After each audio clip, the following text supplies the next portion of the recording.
감사는 시와도 같은 겁니다. 이 시라고 하는 것은 시작, 근원이라고 하는 뜻을 가지고 있어요. 그러니까 씨는 그냥 가지고 있으면 그 자체뿐이지만 그것을 심으면 싹이 나고 꽃이 피고 열매가 맺힙니다. 이제 주전에 제가 씨 뿌리는 자의 비유를 말씀드리면서 하나님은 우리 마음에 열매가 아니라 씨를 심으시는 분이라 이렇게 말씀을 드렸어요. 하나님은 우리 마음밭에 감사라고 하는 씨를 심으시는 분이십니다. 감사의 씨를 심으면 지금 당장은 그것이 무엇인지 잘 몰라요. 감사가 복인지 저주인지 성공인지 실패인지 그것이 나에게 유익한 것인지 손해가 되는 것인지 잘 몰라요. 그러나 감사를 해보면 감사를 마음의 밭에 심어보면 감사는 복의 시작이라 하는 것을 깨닫게 되는 거예요. 그런데 이것을 깨닫기가 쉽지가 않아요. 그래서 하나님은 우리에게 감사하는 자가 되라 이렇게 명령하시고 감사의 절기를 1년에 2번씩이나 주시는 거예요. 감사의 훈련을 시키는 거예요. 나무가 스스로 열매를 맺을 수 있을까요? 열매를 맺는 것은 가지가 아니라 나무예요. 그러면 나무 자체가 열매를 맺을 수가 있는가? 흙이 없는데 물도 없고 태양도 없고 농부가 일하지 않는데 나무가 스스로 열매를 맺을 수가 있을까? 그러면 흙이 열매를 맺는 것인가? 태양이 열매를 맺는 것인가? 물이 아니면 농부가 열매를 맺는 것인가? 그렇지 않아요. 이들은요 자기 역할을 하는 것뿐이고 열매를 맺으시는 분은 하나님이십니다. 마찬가지로 우리 인생의 열매를 맺으시는 분도 하나님이십니다. 물론 우리의 수고와 노력이 필요하고 도우시는 분도 필요하고 여러 가지 환경도 필요해. 그러나 이러한 것들이 열매를 맺는 것이 아니라 하나님이 열매를 맺으시는 거예요. 그런데 하나님은 감사라고 하는 씨를 심어주시고 그 씨가 자라서 열매를 맺게 하시는 거예요. 그래서 감사하는 사람에게는 감사의 열매가 맺히고 불평하는 사람에게는 불평의 열매가 맺히고 원망하는 사람에게는 원망의 열매가 맺히는 거예요. 그러니까 감사할 줄 모르는 사람은 참 불쌍한 사람이에요. 감사의 열매가 없기 때문에. 감사의 열매가 뭡니까? 기쁨의 열매를 맺는 것이고 행복의 열매를 맺는 것이고 건강의 열매도 맺고 성숙의 열매도 맺고 만족의 열매도 맺고 평안의 열매도 맺는 거예요. 그런데 이 감사가 없으면 다른 씨앗이 분명히 심겨지게 되어 있어요. 다른 씨앗이 거기 심겨져서 우리가 원하지 않는 열매를 맺게 돼요.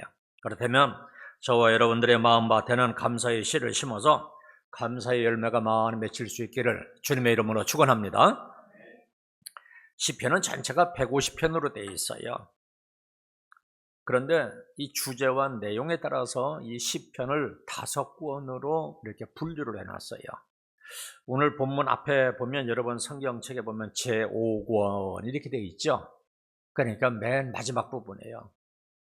제5권으로 되어 있는데 107편부터 150편까지는 감사와 찬양의 시예요. 그러니까 107편은 감사의 시편이 시작되는 첫 장입니다. 물론 앞에도 감사의 내용이 있어요. 그러나 우리가 이제 내용과 주제에 따라서 분류를 할 때는 이 성경을 분류한 학자가 그렇게 분류를 해 놓았어요. 그래서 감사의 시답게 여호와께 감사하라 이렇게 시작을 하고 있어요. 그럼 구체적으로 우리는 여호와께 무엇을 감사해야지만 되는가? 제일 먼저 구원의 은총을 감사해야 돼요. 1절부터 3절까지 읽어보겠습니다. 여호와께 감사하라. 그는 선하시며 그 인자하심이 영원하미로다. 여호와의 속량을 받은 자들은 이같이 말할지어다. 여호와께서 대적의 손에서 그들을 속량하사 동서남북 각 지방에서부터 모으셨도다. 여기에 보시면 먼저 시인은 감사의 대상을 분명하게 밝히고 있죠. 이거 대단한 중요한 우선순위예요. 우리가 감사를 하기는 하는데 누구에게 감사하느냐 하는 것은 제일 중요한 우선순위예요. 우리 선조들은 감사하긴 했어요. 그런데 대체적으로 조상님께 감사를 드렸어요. 해와 달과 별에게 감사를 드렸고요. 우리 외갓집 그쪽 동네에 가보니까 그 고목나무에다가 감사를 드리더라고요. 그래서 어느 날 가서 보니까 아주 벼락을 맞아가지고 시커멓게 탔어요. 그래서 할머니, 고목나무가 뭐 해줘? 봐, 저렇게 다 죽었잖아. 그러니까 또 다른 핑계 되긴 되더라고요. 그러나 우리는 하나님에게 감사를 드려야, 우리가 감사드리는 대상은 하나님이세요. 선하시며 그 인자하시며 영원하신 하나님께 감사를 드리는 거예요. 우리의 모든 것을 지으시고 지금도 우리를 위해서 선하게 운행하고 계시는 하나님께 감사를 드리는 거예요. 영원히 살아계셔서 그 인자하심을 영원히 나타내시는 하나님께 감사를 드리는 거예요. 그 인자하심이 먼저 우리에게 어떻게 나타났는가 하는 것을 보세요. 본문 2절에 보시면 대적의 손에서 그들을 속량하사 이렇게 말씀하고 있어요. 속량하사, 구원, 구속이라고 하는 의미예요. 그러니까 하나님의 인자하심은 가장 먼저 우리를 구원하신 은혜로 나타났어요. 그래서 옛날 번역에서는 대적의 손에서 저희를 구속하사 이렇게 번역을 했어요. 이스라엘의 역사를 보면 우리나라처럼 고난이 많았어요. 모든 대적의 손에서 벗어날 수 없는 상황이었고 멸망당할 수밖에 없는 상황 속에서 하나님은 이스라엘 민족을 저들의 손에서, 저들의 공격으로부터 구원해 주셨어요. 애굽의 바로 밑에서 430년 동안이나 종살이 하고 있는 이스라엘을 하나님은 모세를 보내어서 구출하셨어요. 그뿐만인가요? 블레셋, 모압, 암몬, 에돔, 아람 뭐 이런 주변 국가들로부터 침략을 받았는데 하나님께서 구원해 주셨어요. 바벨론에서 70년이나 포로 생활을 하던 백성들을 고국으로 동서남북 각지에서 다 불러 모아서 돌아오게 하셨어요. 이것이 하나님의 은혜예요. 이처럼 하나님은 이스라엘을 구원하시는 구원자가 되십니다. 이것은 오늘날 우리들도 역시 마찬가지예요. 죄가 세상에 들어온 이후로 세상은 우리에게서 기쁨을 빼앗아가고 자유를 빼앗아가고 행복을 빼앗아갑니다. 질병과 가난과 전쟁과 탐욕이 우리의 모든 행복을 빼앗아가요. 그래서 하나님은 예수 그리스도를 이 땅에 보내셨고 우리를 죄와 사망의 권세에서 구속해 주셨어요. 받을 자격이 없음에도 우리를 불쌍히 여기서 구원해 주시고 해방시켜 주신 거예요. 이것이 하나님의 은혜예요. 이것이 우리가 제일 첫 번째 감사해야 될 내용입니다. 그런데 여기에 속량이라고 하는 말을 썼는데 히브리 원어로 보면 대적의 손에서 그 백성들을 구원할 때 어떤 값을 지불하고 사는 것을 얘기해요. 지금 그 단어를 사용하고 있어요. 그래서 하나님은 이스라엘 백성들을 구원하실 때 많은 대가를 지불하셨어요. 이스라엘 백성들이 그저 구원받은 것이 아니에요. 이것은 우리나라의 역사만 봐도 잘 알 수가 있어요. 특히 우리를 구속하기 위해서 하나님은 최고의 값을 지불하셨는데 그것은 곧 예수 그리스도 십자가의 희생입니다. 사랑하는 성도 여러분, 우리가 가장 먼저 감사해야 될 은혜 중의 은혜는 우리를 구원하여 주신 은혜입니다. 우리가 평생을 살면서 잊지 말고 꼭 기억하면서 살아가야 될 은혜는 구원의 은혜예요. 우리를 죄에서 구원해 주신 은혜에 감사해야 돼요. 죽음의 권세에서 구원해 주신 은혜에 감사해야 돼요. 각종 질병에서 구원해 주신 은혜에 감사해야 됩니다. 고난과 어려운 환경에서 구원해 주신 은혜에 감사해야 돼요. 이러한 은혜에 감사를 잊어버리고 그냥 자기가 스스로 된 것처럼 살면 이제 타락하기 시작하는 것이고 불평과 불만과 원망이 터져나오는 거예요. 불행한 인생이 되는 거예요. 그렇다면 저와 여러분들은 우리를 이처럼 구원해 주시는 하나님의 은혜에 늘 감사하는 삶을 사시기를 주님의 이름으로 축원합니다. 그 다음에 두 번째로 우리 부르짖음에 응답해 주신 하나님의 은혜에 감사해야 돼요. 다시 말하면 우리 기도에 응답해 주시는 하나님의 은혜에 감사해야 돼요. 4절부터 6절까지 한번 보시기 바랍니다. 그들이 광야 사막길에서 방황하며 거주할 성을 찾지 못하고 줄이고 목이 말라 그들의 영혼이 그들 안에 피곤하였도다. 이에 그들이 근심 중에 부르짖음에 그들의 고통에서 건지시고 광야에서 거주할 성을 찾지 못하고 줄이고 목마르고 온갖 고통과 시련으로 인해서 늘 마음에 어두운 그림자가 있었어요. 이러할 때 이스라엘 백성들이 근심 중에 부르짖음에 이렇게 말씀하고 있어요. 여기 근심 중에라고 하는 말은요, 재난 중에라고 하는 말과 같아요. 정말로 이들의 광야 생활을 보면 재난 수준이었어요. 한번 이스라엘의 광야 생활 40년 동안을 한번 이렇게 잘 생각해 보시기를 바랍니다. 실제로 얼마나 재난 수준의 어려움이 많았는지 몰라요. 이제 출애굽을 했어요. 인도하시는 대로 따라가 봤더니 앞에 홍해가 딱 가로막고 있어요. 뒤에는 보니까 바로의 군대가 추격을 하고 있어요. 오도 가도 못하는 신세가 되었어요. 여러분, 이때 이 백성들의 심정이 좀 이해가 되겠습니까? 그래서 부르짖었더니 하나님이 홍해를 갈라주시기까지 하셨어요. 세상에 이처럼 인자하신 하나님이 어디에 있겠어요? 광야에서 물이 없다고 한번 생각해 보세요. 이건 살아갈 수가 없는 거예요. 다른 길이 없는 거예요. 그래서 하나님께 부르짖었더니 반석에서 물을 내어주셨어요.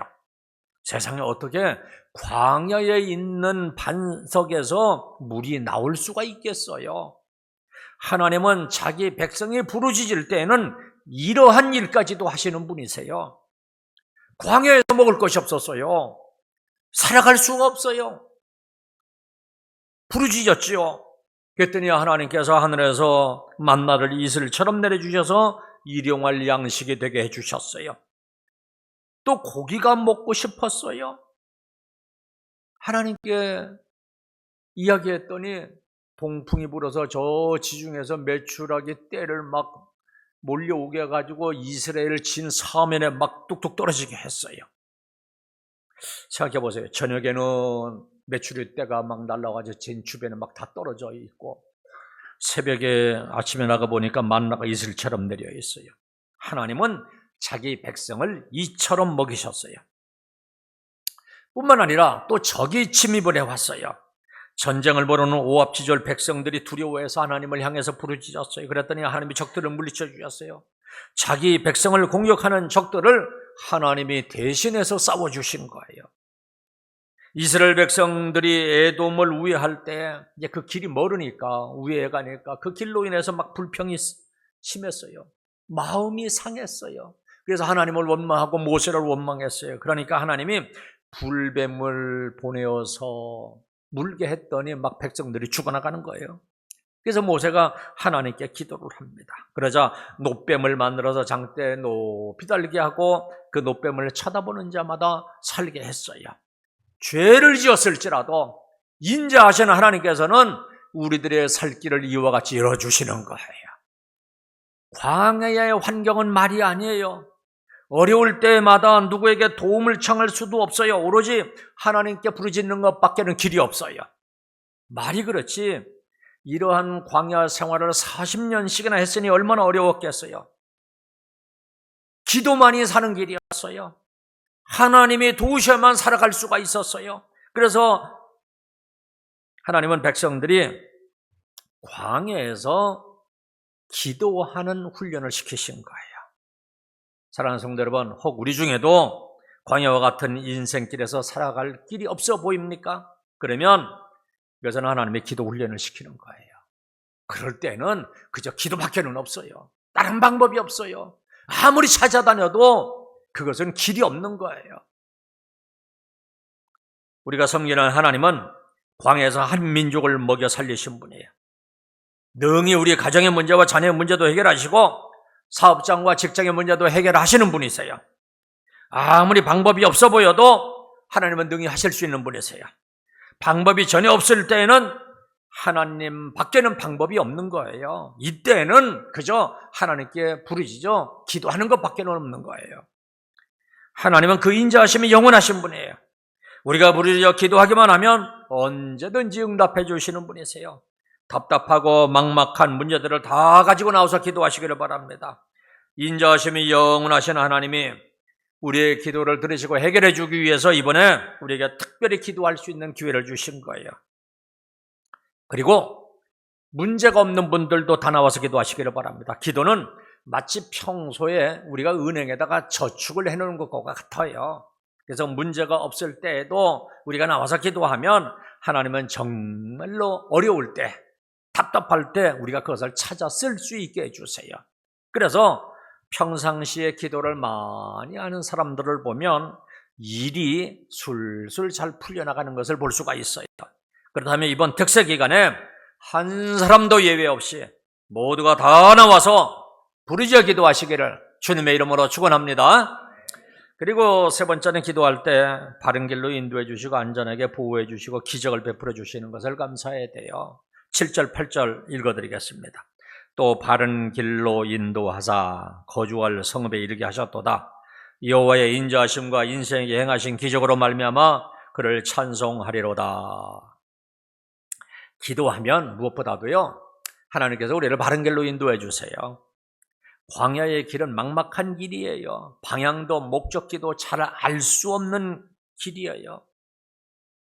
아무리 모세가 광야에서 살았다 하더라도 모세조차도 가보지 못한 길이었어요. 하나님께서 인도해 주시지 않으면 목적지로 갈 수가 없어요.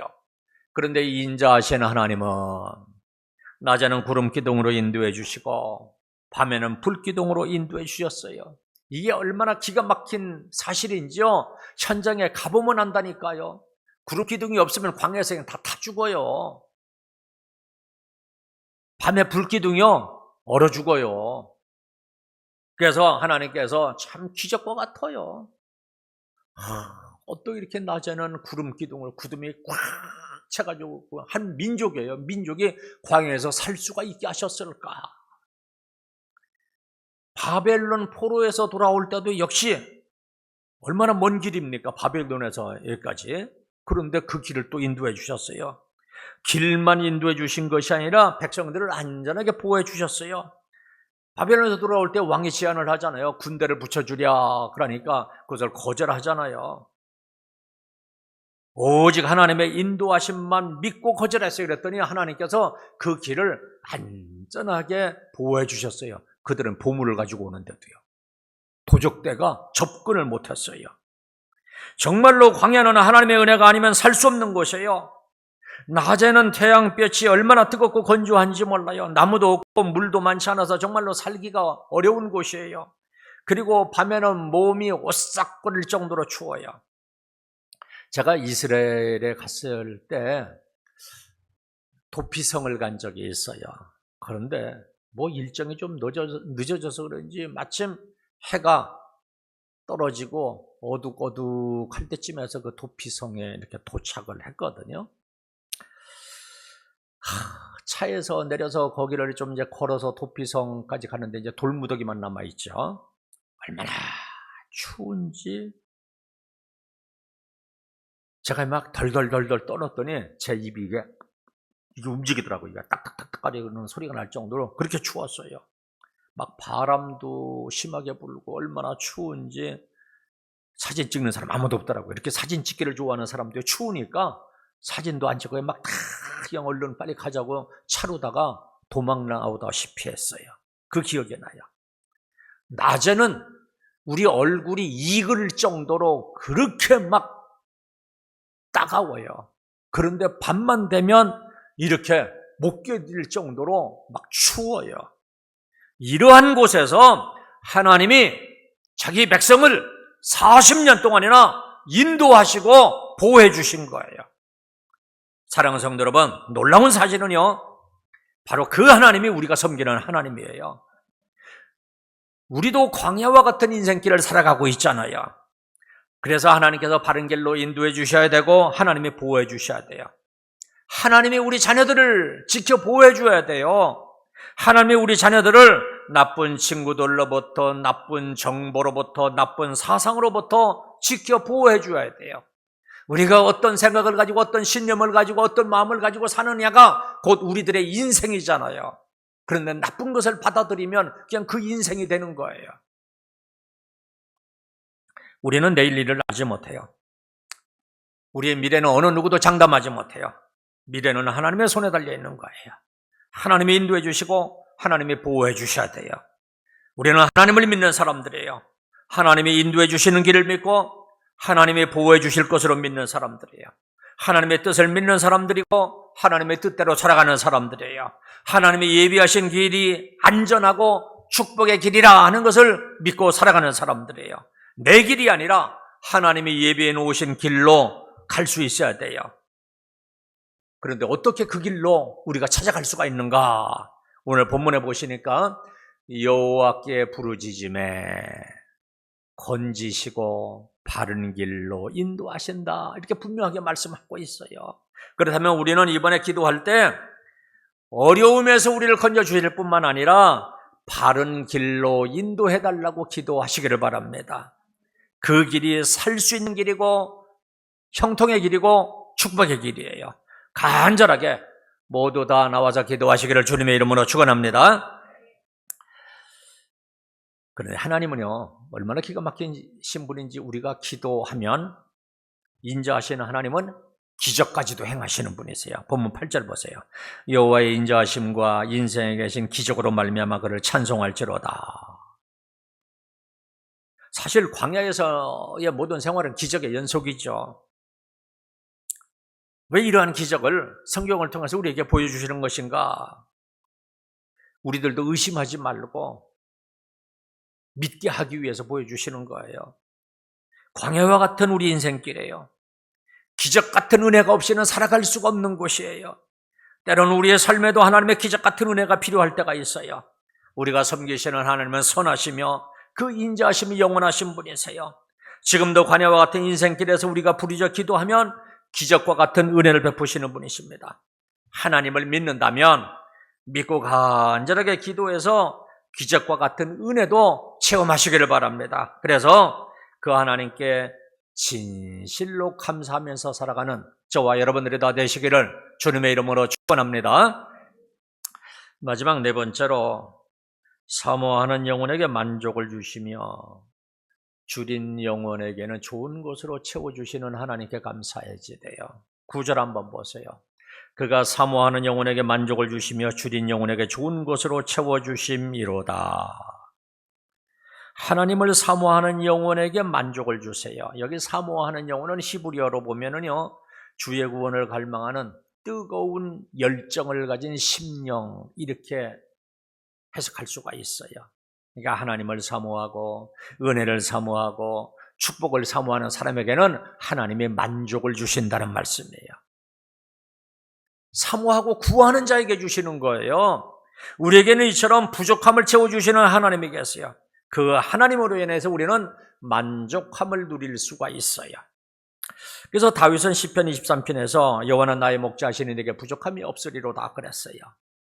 34편 10절에서는 다윗이 젊은 사자는 궁핍하여 줄일지라도 여호와를 찾는 자는 모든 좋은 곳에 부족함이 없으리로다. 보세요.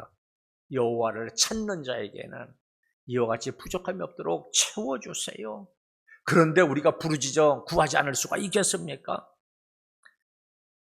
우리들의 삶을 돌아보고 이처럼 좋은 것으로 채워주시는 하나님께 간절히 구하고 또 감사하시기를 주님의 이름으로 축원합니다.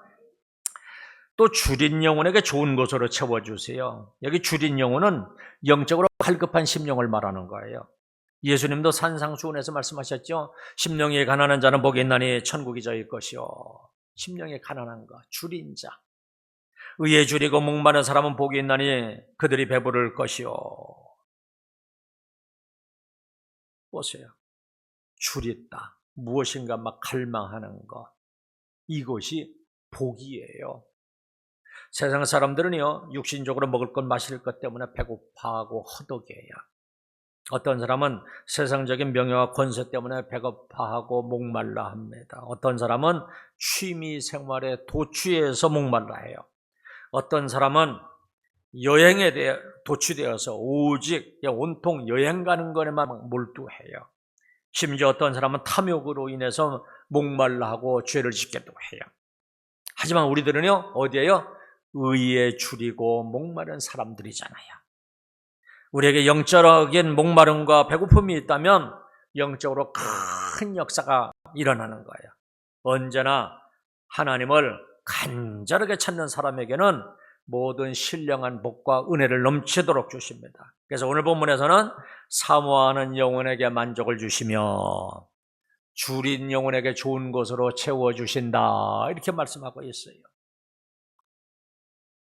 그러니까 막 거지처럼 아무것도 없는데도 뭐 이렇게 살지 뭐 이런 사람 말고요, 막 부족해가지고 무엇인가 막 갈급해하는, 막 갈망하는 이런 사람을 얘기하는 거예요. 그러니까 줄인 영혼이라 하는 것은 영적으로 막 갈급해하는, 하나님을 좀 만나고 싶어하고 그분을 좀 알고 싶어하는 이런 갈망하는 마음을 얘기하는 거예요. 시편 40편 1절에 보니까 하나님이여 사슴이 시냇물을 찾아 갈급한 같이 내 영혼이 주를 찾기에 갈급하나이다. 보세요, 여기 주를 찾기에 갈급한 심령에게 하나님께서는 만족을 주시고 좋은 것으로 채워주시는 거예요. 단지 영혼만 잘 되도록 복을 주시는 것이 아니라 물질 문제에 있어서도 이와 같이 만족하게 하시고 좋은 것으로 채워주십니다. 마태복음 7장 11절에 보니까요, 너희가 악한 자라도 좋은 것으로 자식에게 줄 줄 알거든 하물며 하늘에 계신 너희 아버지께서 구하는 자에게 좋은 것으로 주시지 않겠느냐. 악한 부모도 자기 자식에게는 좋은 거 줄 줄 알아요. 하물며 우리를 지키 사랑하시는 하나님이 우리에게 좋은 것으로 주시지 않겠느냐 하는 말씀이에요. 하나님은 앞으로 우리에게 더 좋은 것으로 만족하게 하시고 채워주실 거예요. 이런 아름다운 믿음을 가지시길 바랍니다. 저는 이 믿음 때문에 하나님을 믿어요. 저 이 믿음 때문에 목회 사역하고 있어요. 여러분은 어떨지 모르겠어요. 내가 믿는 하나님은 그런 하나님이거든요. 앞으로 하나님께서는 더욱더 나를 만족해 하고 좋은 것으로 채워주실 거예요. 이런 믿음으로 살아가시기를 주님의 이름으로 축원합니다. 우리가 이미 경험하였고 또 지금 경험하고 있는 것들에 대해서 잊지 않고 감사하는 것 참 아름다운 거예요. 그렇지 않아요? 또 아직 이루어지지 않는 미래를 바라보면서 믿음으로 감사하는 것은 더더욱 아름다운 거예요. 이것은 하나님을 절대적으로 신뢰하는 믿음이 없이는 불가능하기 때문에 더욱 아름다운 거예요. 하나님은 앞으로 우리를 더욱더 만족하게 하시고 더 좋은 것으로 채워주실 것입니다. 한 치 앞도 내다볼 수 없는 불확실한 세상이지만 하나님은 우리에게 이러한 은혜를 주실 거예요. 이러한 믿음을 가지고 하나님에게 감사하시기를 바랍니다. 비록 지금 상황을 보면 불가능해 보일지라도 선하시며 그 인자하심이 영원하신 하나님을 의지하고 신뢰하십시오. 그 하나님을 믿고 감사하는 삶을 사시기를 바랍니다.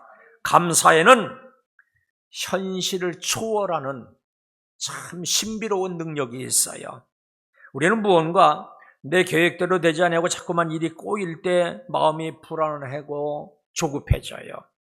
현실을 보면 답답하고 해결의 길이 보이지 않지만 우리는 선하시며 그 인자하심이 영원하신 하나님을 믿기 때문에 감사하는 사람들이에요. 미래의 일에도 믿고 감사하는 사람들이에요. 우리를 구원하시는 하나님은 우리의 기도를 들으시고 우리의 믿음과 감사를 보시고 바른 길로 인도하시고 기적을 행하셔서라도 우리들을 만족하게 하시고 좋은 것으로 채워주시는 분이세요. 우리가 지금 이러한 하나님을 예비하고 있는 거예요. 바로 그 하나님의 약속을 지금 듣고 있는 거예요. 그렇다면 믿음으로 기도하고 믿음으로 더욱 감사가 넘치시기를 바랍니다. 그래서 감사는 하면 할수록 더욱 더 하는 것이라고 했잖아요.